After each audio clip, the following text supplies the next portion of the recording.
So, what's up sa inyo mga ate at kuya?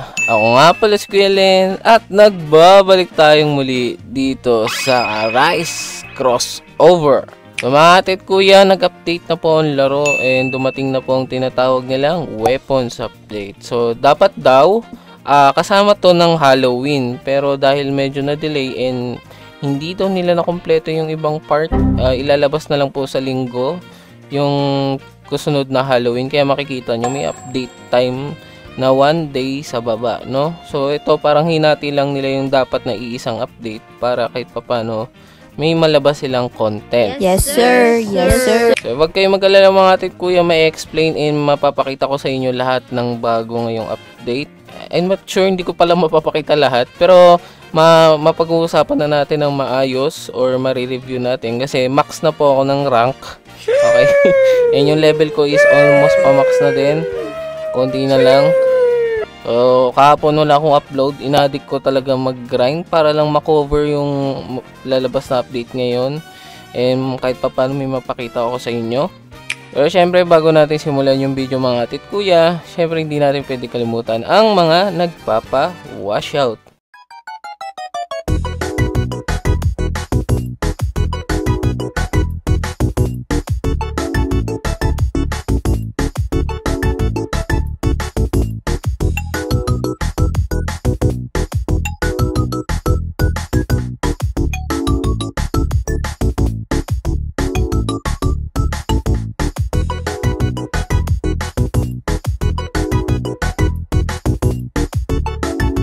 So mga atit kuya, pag-usapan natin yung pinakaunang part sa update logs, no, which is yung new system na auto-destroy by rank. So makikita nyo yung mga atit kuya pag pumunta kayo sa settings, tapos doon sa part na may auto-destroy, dito lang sa gameplay area, makikita nyo dito yung auto-destroy by shadow rank and by weapon rank. So hindi naman talaga to masyadong kailangan, very niche lang to, pero yung iba sa inyo siguro is kailangan tong specific na auto-destroy na to if may gusto kong i-grind. Kunyari gusto nyo i-grind yung specific shadow pero yung rank na R+ lang yung gusto nyo makuha, tapos yung iba nyang rank is i-auto-delete nyo. So pwede yun, kahit naka-auto-delete siya, makukuha nyo pa rin yung gusto nyong rank pero ma-auto-delete yung ibang nyang rank. So ganun lang yung pinaka-purpose nun, para ano lang siya, parang pinalawak na auto-delete. Parang mas more specific na auto-delete lang siya, okay?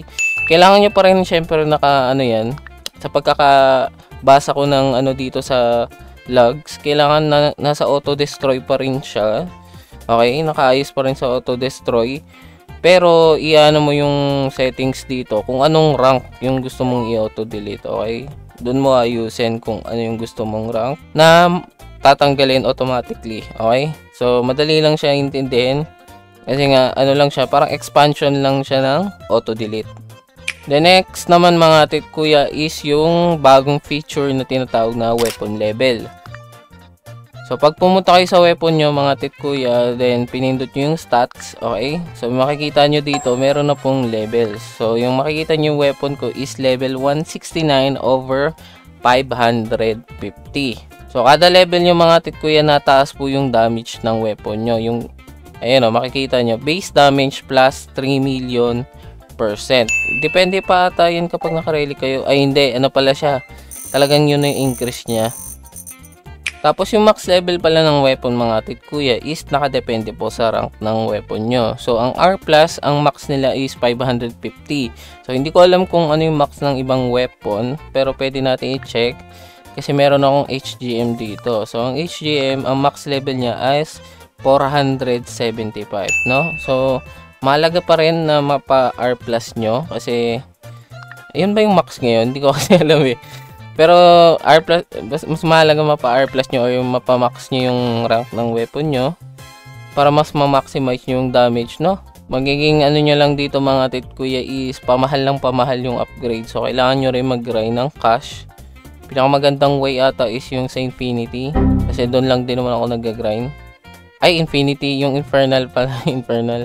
So, another feature na nadagdag ulit dito sa weapon is nandito lang din. Bukod sa level, meron na din pong skill. So, yung weapon skills mga titkuya is nakukuha po sila sa pagkiklear nyo ng dungeon. So, currently, meron tayong 9 na unique skills. Pero hindi ko kabisado kung saan sila nakukuha. Itong dalawang to, itong Shadow Break and Crimson Oath sa leveling ko nakuha. Itong Blue Hellfire, sa ano ka to nakuha? Sa Slayer?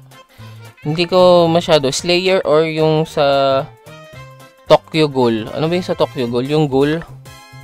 Alin lang doon sa dalawa. Hindi ko talaga sure eh. Pero kung makikita nyo, iba-iba po sila ng base damage, no? So, ito, Legendary Tier, 240. Pero ito, Epic Tier lang siya, pero 260. Kasi galing po siya ng World 2. So, in short, mas maganda mag-grind ng skill sa World 2 siguro kasi nga mas mataas yung damage nila. Tingnan nyo, 260, 240 lang yung sa leveling. So, yung problema lang, di ko kabisado kung saan po nag-i-spawn yung mga, or kung saan nagda-drop kasi wala po sila sa logs kung saan naka-specific sila bumabaksak. And kapag tinignan nyo naman yung mga portal, ito, tulad nito mga titkuya, pag tinignan nyo naman yung portal, wala namang nakalagay na kung anong klaseng skill yung makukuha nyo. So, hindi ko po masasabi sa ngayon kasi hindi ko pa natatry lahat ng dungeon kung anong mga dinadrop nilang skill. So, comment nyo na lang sa baba kung saan po nakukuha yung pinakamagandang legendary skill sa World 2 para malaman din po ng iba, no? So, para pala ma-equip nyo yung skills mga titkuya, kailangan pala level 100 yung weapon nyo. Hindi nyo siya ma-equip kapag hindi 100 yung level, okay? So, makikita nyo sa taas, nandun naman yung requirements ng level for the skill. Actually, lahat ata is 100, so wala kayong problema dun. Then, kung paano naman siya gumagana, madali lang. Kita nyo, may bar po dito na blue sa gilid nyo. Every hit nyo is may 1 na binibigay. Okay? So, pag napa 300 nyo yan, dun po gagana yung skill. Okay? Then, isa sa mga katulong ata sa inyo, kung gusto nyo mabilis na matrigger yan, is yung bagong talent na pang 975 na plus 1 weapon skill charge. So, magiging 2 ata yung ano nyo dito, palo nyo na. Imbis na 1 by 1.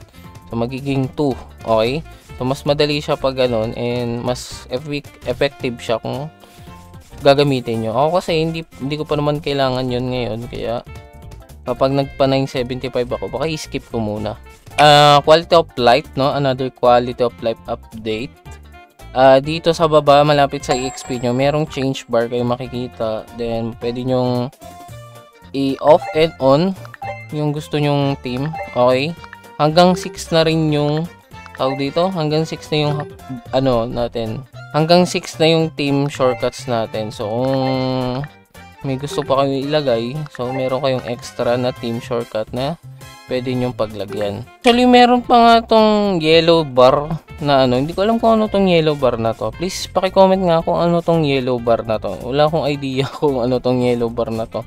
Ang alam ko lang is itong blue bar na related sa ano, sa weapon. Then mga titkuya, meron din tayong bagong title na tinatawag na Key Legend. Okay, hindi ko sure kung ano nagagawa ng Key Legend kasi wala po ako. And hindi ko pa kasi natutuloy-tuloy yung quest ko sa World 1. Kaya hindi ko pa na-unlock yung quest nun kung meron man. Ito yung Key Master, hindi ko pa nga tapos.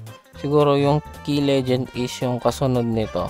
So, para naman sa progression mga titkuya, ang max level na po is 1025 and ang max stats na pwede nyo pong ilagay sa inyong mga stats dito is 775. Then additionally, naglagay sila ng progression for the relics. Diba dati GM plus yung pinaka max natin. Ngayon is meron na po tayong, so ngayon po is pwede nyo na silang upgrade to UGM. So makikita nyo UGM, kailangan ng 25 na legendary core and 2,599 legendary dust. Madali lang yung dust. Ang core lang yung medyo grindy kung wala kayo. So, mag-grind kayo para mapa-UGM nyo na. Ako mag-grind ako mamaya pag nag-edit.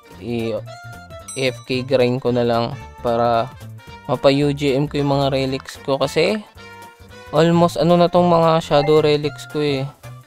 almost GM plus na po silang lahat, no? So malaking improvement na nangyari nung last time na nakita nyo ako. Pero madami pa rin akong kailangan i-upgrade, yun lang.